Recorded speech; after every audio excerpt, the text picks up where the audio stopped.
அன்பு நேயர்கள் அனைவருக்கும் வணக்கம். வாழ்க வளமுடன். நான் உங்கள் டாக்டர் ஓம் சக்தி ராஜா. நெக்ஸ்ட் ஜென் நேயர்கள் அனைவருக்கும் புத்தாண்டு பலன்கள், அநேக நமஸ்காரங்கள். நம்ம பார்க்க இருக்கிறது தை மாதத்தினுடைய பலாபலனை இப்போ பார்க்க இருக்கிறோம். பட் ஒவ்வொரு மாதத்தினுடைய பலாபலன்களுமே நம்மளுடைய காலங்கள் உயர்வுகளை நோக்கி நகர்ந்து கொண்டிருக்கிறதா, நம் செய்யக்கூடிய திட்டங்கள் அதிவிரைவில் முடியுமா, நமக்கு ஏற்பட்ட சோதனைகள் வீழ்த்தி சாதனையாக மாற்ற முடியுமா, எல்லோருடைய எதிர்பார்ப்பும் அதுதான். கோச்சார ரீதியாக இந்த கிரகங்கள் நம்ம எப்படி பயணிக்க வைக்கிறது அப்படின்றத தெரிஞ்சுக்கிறது தான் ஒவ்வொரு மாதமும் நம்ம பலாபலன் பார்த்துட்டு இருக்கோம். சூரியனை மையமாக வைத்து சொல்லக்கூடிய இந்த மாத கிரகங்கள் எனக்கூடிய சுக்கிர பகவான், புதன் பகவான் கிரகங்களுடைய சஞ்சாரங்களை பொறுத்து தான் ஒவ்வொரு ராசிக்கும் ஒவ்வொரு பலாபலன்கள் அமைந்து கொண்டிருக்கின்றன. அது மட்டுமல்லாது உங்களுக்கு நடக்கக்கூடிய தனிப்பட்ட சுய ஜாதகத்தில் இருக்கக்கூடிய தசா புத்திகள் உங்களுடைய பலன்களை நிர்ணயித்து கொண்டிருக்கின்றன. அது கோச்சார கிரகங்களோடு சேர்ந்து உங்களுடைய வெற்றியை தீர்மானிக்கின்றன, சாதக பாதகமான விஷயங்களை சொல்கின்றன அப்படின்றத ஒரு மையப்படுத்தி தான் நம்ம மாத பலன்களினுடைய வரிசையில் பிரயோகம் பண்ணிட்டு இருக்கோம். பட் தை மாதத்தில் இந்த கிரக சஞ்சாரங்களை முதல்ல நம்ம பார்க்க இருக்கிறோம். எப்பவுமே தை பிறந்தால் வழி பிறக்கும் அப்படின்னா பழமொழி இருக்கு. ஏன்னா தை பிறந்துட்டா, ஏன்னா இது உத்தராயண காலமாக வருகிறது. இந்த மகர சங்கராந்தி, இந்த சூரிய பகவான் மகரத்திலே பிரவேசிக்கக்கூடிய காலம் மகர சங்கராந்தியாகவும் தமிழர்களுடைய திருநாளாக பொங்கல் திருநாளாகவும் கொண்டாடப்படுகிறது. ஆமா, அனைவருடைய வாழ்விலும் மகிழ்ச்சியை கொடுக்கக்கூடிய இந்த தை மாத காலத்திலிருந்து 6 மாத காலம், ஏன்னா தேவர்கள் தூக்கத்திலிருந்து எழுந்திருக்கக்கூடிய காலம் பகல் மாதங்கள் அப்படின்னு சொல்லப்படுது. இது மனிதனுக்காக விசேஷங்கள் நடக்கக்கூடிய காலங்கள், திருமணங்கள், வீடு குடித்தனங்கள், பட் எல்லா விஷயங்களுமே அவ்வளவு ஆனந்தமாக செய்யக்கூடிய இந்த உத்தராயண காலத்தினுடைய முதல் விஷயம் இந்த தை மாதம். அதில் முதலாக வரக்கூடிய இந்த பொங்கல் திருநாள் அனைவருடைய வாழ்க்கையினுடைய வளர்ச்சிகளுக்கு உத்திட்டக்கூடிய ஒரு விசேஷ நாளாக இன்னும் தமிழர்களே கொண்டாடப்படுகிறது. பட் இந்த தை மாதத்துல அது மட்டுமல்லாது தை 16 அன்று அமாவாசை, தை அமாவாசை வருது. பித்ரு தர்ப்பணம் கொடுக்கறதுக்கு உண்டான ஒரு அருமையான ஒரு நாள் அப்படின்னு சொல்லப்படுது. தை 29 இந்த மாதத்தினுடைய கடைசியில தை பூசம் வருது. முருகனுடைய திருநாமங்களை சொல்லி தன்னுடைய வெற்றியை தீர்மானிக்கக்கூடிய ஒரு நாளாக அந்த தைப்பூசம் அமைந்து கொண்டிருக்கு. அனைத்து முருகனுடைய ஆலயங்களையும் அநேக விசேஷங்கள் நடக்கக்கூடிய ஒரு நாள். முருகனுடைய மந்திரமான ஓம் சரவணபவா என்று சொன்ன மாத்திரத்திலே ஜெயங்களை பெறக்கூடிய அந்த தைப்பூசத்தை அனைவரும் கொண்டாடி தன்னுடைய வாழ்க்கையில் வெற்றியை தேர்ந்தெடுத்து கொள்ளுங்கள். பட் இந்த குரோதி வருடம் தை மாதத்தினுடைய கிரக சஞ்சாரங்கள் பார்த்தோம் அப்படின்னா இந்த குரு பகவான் வக்ரகதி ஆகிறது, பட் வக்ர நிவர்த்தி ஆகிறது கூடுதல் விசேஷம். பட் இந்த சுக்கிர பகவான் இந்த மாதத்தினுடைய தை 15 தேதிக்கு பிறகு ஆட்சி பெறுகிறார், ஸ்தான பலம் பெறுகிறது, கூடுதல் சிறப்பு. இன்னொரு சிறப்பு என்ன அப்படின்னா, இந்த சுக்கிரன் குருவுடைய ஸ்தானத்திலையும் குரு பகவான் சுக்கிரனுடைய சாரத்திலையும் இங்க என்ன பண்றாங்கன்னா பரிவர்த்தனை செய்து கொண்டிருக்கார். ராசி பரிவர்த்தனை செய்யறாங்க. இப்ப சுக்கிரன் குரு மாதிரியும் குரு சுக்கிரன் மாதிரியும் செயல்படுவார்கள் அப்படின்ற ஒரு விதியும் இந்த மாசத்துல உங்களுக்கு இருக்கு. பட் புதன் பகவான் 2 பாவக பயிற்சி அடைகிறார். அப்ப தை 12ஆம் தேதியே தனுசுல இருந்து மகரத்துக்கு பயிற்சி ஆகிறார். அதற்கு பிறகு தை மாதத்தினுடைய 30ஆம் தேதி கடைசியில இந்த புதன் பகவான் மகரத்திலிருந்து கும்பத்துக்கு பயிற்சி ஆகிறார். அப்ப இந்த மாதம் முழுவதுமே மேக்சிமம் மகரத்துல தான் இந்த புதன் பகவான் இருக்கிறார், தை 12க்கு மேல அப்படின்னு சொல்லலாம். பட் சுக்கிர பகவான் தை 15க்கு மேல கும்பம் டு மீனத்துக்கு பயிற்சி ஆகிறார். அப்ப ஒவ்வொரு ராசிக்கும் இந்த குரு சுக்கிரனுடைய பரிவர்த்தனை யோகம் எப்படி வேலை செய்ய போகிறது அப்படின்றத நம்ம பார்க்க இருக்கலாம். மகரத்தில் புதன் என்ன மாதிரி விஷயங்களை செய்ய போகிறது அப்படின்ற விஷயத்தை நம்ம பார்க்கலாம். பட் செவ்வாய் பகவான் தை மாதம் 9ஆம் தேதிக்கு பிறகு பட் வக்ரகதியாக மறுபடியும் இப்ப கடகத்தில் இருக்கக்கூடிய செவ்வாய் பகவான் வக்ரகதியாக மிதுனத்திற்கு வருகிறார். இப்படிப்பட்ட இந்த கிரகங்களுடைய சஞ்சாரங்கள், செவ்வாயினுடைய வக்கரம், குருனுடைய வக்கரம் ஆரம்ப காலம், அப்புறம் வக்கர நிவர்த்தி, சுக்கிரனுடைய உச்சநிலை அடைவது, அப்ப ஸ்தான பலம் பெறுவது, அப்ப ராகு சுக்கிரனுடைய சேர்க்கை பெறுவது, இதெல்லாம் சூரியன் மகரத்திலே வரக்கூடிய காலங்கள்.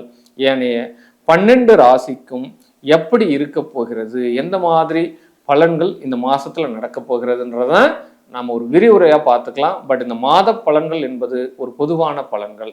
பட் உங்களுடைய சுய ஜாதகத்தினுடைய தசா புத்தி அந்தர சூட்சங்களுடைய பொருள் தான் உங்களுக்கு நடக்கக்கூடிய வெற்றியை முழுவதுமாக தீர்மானிக்கக்கூடிய ஒரு விஷயமாக இருக்கும். சரி, நம்ம 12 ராசிக்கும் பலாபலன்லாம் பார்த்துக்கலாம். மீனராசி என்பர்கள் ஆற்றல், அழகு, வீரம் அனைத்திற்கும் வித்திட்டவர்கள் யாரு அப்படின்னு பார்த்தோம் அப்படின்னா மீனராசினியர்கள். அறிவு பலம், ஞான பலம், யோக பலம், இந்த 3 பலத்தையும் ஒரு சேர வித்தவர்கள் யார் அப்படின்னு பார்த்தோம் அப்படின்னா மீனராசி என்பர்கள். அப்படிப்பட்ட அந்த மீன ராசிக்கு ஏன்னா ராசியாதிபதி குரு பகவான் 3ஆம் இடத்துல வக்கரமாக இருந்து நிவர்த்தி ஆகிறார். இதுவே பெரிய பாசிட்டிவ் தான். எப்பவுமே ஒரு ராசி லக்ன அதிபதிகள் நல்ல முறையில் இருந்துட்டா அப்படின்னா அவளுடைய ஆரோஸ்கோப் மீதி கிரகங்கள் ஏதாவது தடம் புரண்டு இருந்திருந்தாலும் அவர்கள் வெற்றியை தீர்மானித்துக் கொள்வார்கள், அவர்களை பார்த்து கொள்வார்கள் அப்படின்னு தான் சொல்லப்படுது. பட் ராசியாதிபதி 3ஆம் இடத்துல இருக்கிறதுனால நீங்கள் செய்யக்கூடிய முயற்சிகள் இப்போது வெற்றி அடையும். ரொம்ப நாளா நான் எவ்வளோ எஃபெக்ட் போட்டுட்டேன் சார், நான் பண்ணாத எஃபெக்டே கிடையாது, ஆனால் எனக்கு கை மேலே பலனே கிடைக்க மாட்டேங்குது, என்னுடைய திட்டங்கள் அத்தனையும் தவிடுபடி ஆகிறது, அது இன்னும் எனக்கு மட்டும்தான் இப்படி நடக்கிற மாதிரி தெரியுது சார், ஜான் ஏறினால் முழம் சறுக்கிறது, இந்த வார்த்தை எனக்கு அடிக்கடி சொல்லிட்டு இருக்கா இந்த மீனராசிக்கெல்லாம். பட் இந்த வார்த்தைகள் இந்த மாசத்திலிருந்து உங்களுக்கு மாறப்போகிறது அப்படின்னு சொல்லலாம்.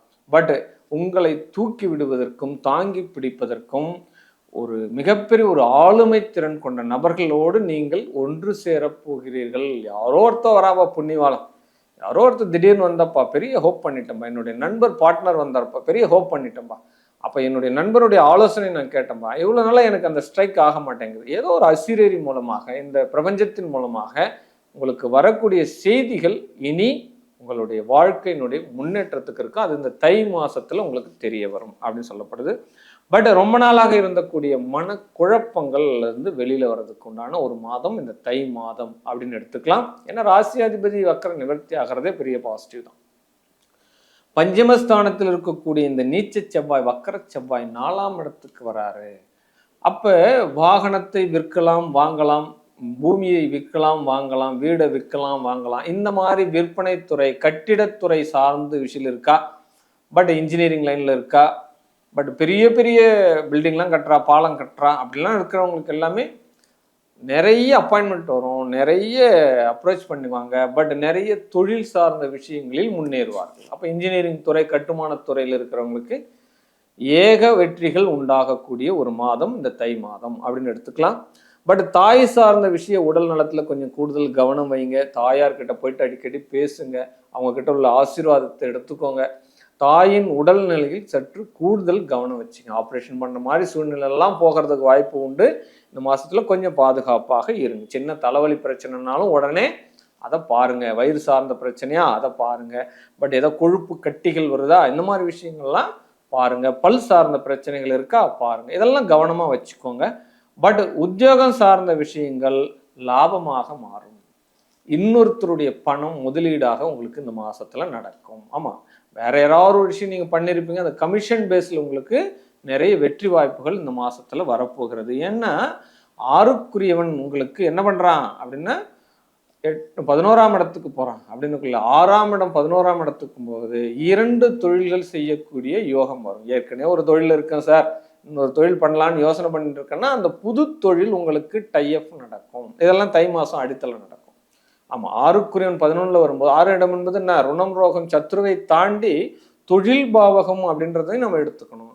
அப்ப உபத்தொழிலாக இன்னொரு தொழில் அல்லது இருக்கிற தொழிலை விட்டுட்டு இன்னொரு தொழில் பார்க்கறதுக்கு உண்டான சூழ்நிலைகள் எல்லாம் இந்த தை மாசத்துல நடக்கிறதுக்கு உண்டான வாய்ப்புகள் உண்டு அப்படின்னு சொல்லப்படுது. பட் உங்களுடைய அஷ்டமாதிபதி வலுப்பெறார் அப்படின்னு எடுத்துக்கலாம். ஆமா, மிகப்பெரிய பாவாதிபதி, உங்களுடைய வெற்றி மேல் வெற்றி கிடைக்கிறதுக்கு ஒரு பக்கம் இருந்தாலும் 8ஆம் அதிபதி ராசியில சுக்கிரன் வர்றதுனால அவர் அஷ்டமாதிபதியும் கூட. அப்ப தொழிலில் உள்ள எதிரிகள் உங்களுக்கு தெரிவார்கள். கூடவே இருக்கிறான் சார், இவ்வளவு நாளா என்னுடைய வருமானத்தை பூரா இவன் தான் சாப்பிட்டு இருக்கான், எனக்கு இது தெரியவே தெரியாது, என்னை உயர்த்தி விடுறதுக்கு ஒரு ஆலோசனையும் சொல்ல, என்னாலதான் இவெல்லாம் உயர்ந்திருக்கான், அந்த ரகசியங்கள் எல்லாம் இப்போ உங்களுக்கு தெரிய வரும். டெக்னிக்கல் பாயிண்ட் ஆஃப் வியூ தெரிய வரும். திடீர் அதிர்ஷ்டங்கள் உங்களை நோக்கி வரும். உங்களை நீங்களே யார் என்று தெரிந்து கொள்ளக்கூடிய ஒரு மாதத்தினுடைய அடித்தளம் அப்படின்னு நீங்க எடுத்துக்கலாம். பட் திருமணம் சார்ந்த விஷயத்தில் இந்த மாதம் யோகமாக நடக்கும். ஏன்னா எப்பயுமே ராசியில் சுக்கிரன் வரும் காலம், வர அஷ்டமாதிபதியாக இருக்கட்டும், பட் சஷ்டாசபாதியாக இருக்கட்டும், எப்படினா இருக்கட்டும், ராசியில் சுக்கிரன் ராகு வரும்போது உங்களை நோக்கி பண பலம் வந்துவிடும். அது இன்னொருத்தர் பணமாக இருக்கலாம், பட் பொருளாதார ரீதியான ஃபண்டு ரிலீஸ் ஆகும். பட் எல்லாமே ஸ்ட்ரைக் ஆனது பூரா, ஹோல்ட் ஆனது பூரா, சம்பள பாக்கி, உத்தியோகத்தில் வரக்கூடிய பணம் வரலை, நம்மளுடைய பணம் இன்னொருத்தர்கிட்ட கொடுத்த பணம் வரலை, இதெல்லாம் சொல்கிறதெல்லாம் மாறி பணப்பிரச்சனை, தொழில் பிரச்சனை உங்களுக்கு சாதகமாக மாறக்கூடிய ஒரு மாதம் இந்த தை மாதம். அதற்குண்டான அடித்தளம் எல்லாமே இப்போ நடக்கும். பிள்ளைகளால் யோகம் உண்டு அப்படின்னு சொல்லலாம். பிள்ளைகளால் யோகம் உண்டு. அரசாங்கத்தால் ஆதாயம் கிடைக்கும். பட்டா மாற்றி கொடுக்கலாம். மண்ணுக்கு உண்டான பிரச்சனைகள் எல்லாம் சார்ந்த, பூமி சார்ந்த பிரச்சனைகள் எல்லாம் தீர்றதுக்கு உண்டான ஒரு வாய்ப்புகள் கிடைக்கும். நல்ல ப்ரொபோசல் வரும் சார். காதல், கவிதைகள், கட்டுரைகள், இந்த சம்பந்தப்பட்ட இலக்கியத்துறையில் இருக்கிறவங்களுக்கு மிகப்பெரிய ஒரு வாய்ப்புகள் இந்த மாசத்துல கிடைக்கும். உங்களை மரியாதை கொடுப்பாங்க, கௌரவிப்பாங்க, அரசாங்கமே கௌரவிக்கும். பட் அரசியலில் இருக்கக்கூடியவர்கள் வெற்றி மேல் வெற்றி குவிக்கும் ஒரு மாதமாக இந்த தை மாதம் அமையப்போகிறது. உடல் நலம் சார்ந்த பிரச்சனை, சர்க்கரை நோய் சார்ந்த பிரச்சனை, நீர் சம்பந்தப்பட்ட பிரச்சனை, கிட்னீர் சார்ந்த பிரச்சனை, இங்கெல்லாம் கூடுதலாக பாதுகாப்பாக இருக்கிறது நல்லது அப்படின்ற ஒரு விஷயத்தை மட்டும்தான் சொல்லப்படுது. இந்த மாசத்துல தங்கம் வாங்குவீங்க, பட் இல்லைன்னா மிகப்பெரிய ஒரு உயர்ந்த அணிகலன் வாங்குறீங்க, ஆடை அணிகலன் வாங்குவீங்க, இல்லை உங்களுடைய சொகுசு வாகனம் வாங்குறதுக்கு ஒரு ஸ்டைலிஷான விஷயம் உங்களை நோக்கி வர்றதுக்கு உண்டான சூழ்நிலைகள்லாம் இருக்கும். பட் நிறைய ஃபுட்டு நிறைய கிடைக்கும். பட் நிறைய வெரைட்டியான உணவு வகைகள் எல்லாம் சாப்பிட்டு சந்தோஷமாக இந்த மாதத்தை நீங்கள் கடக்க போகிறீங்க. வாழ்க வாழ்க வாழ்க வாழ்க.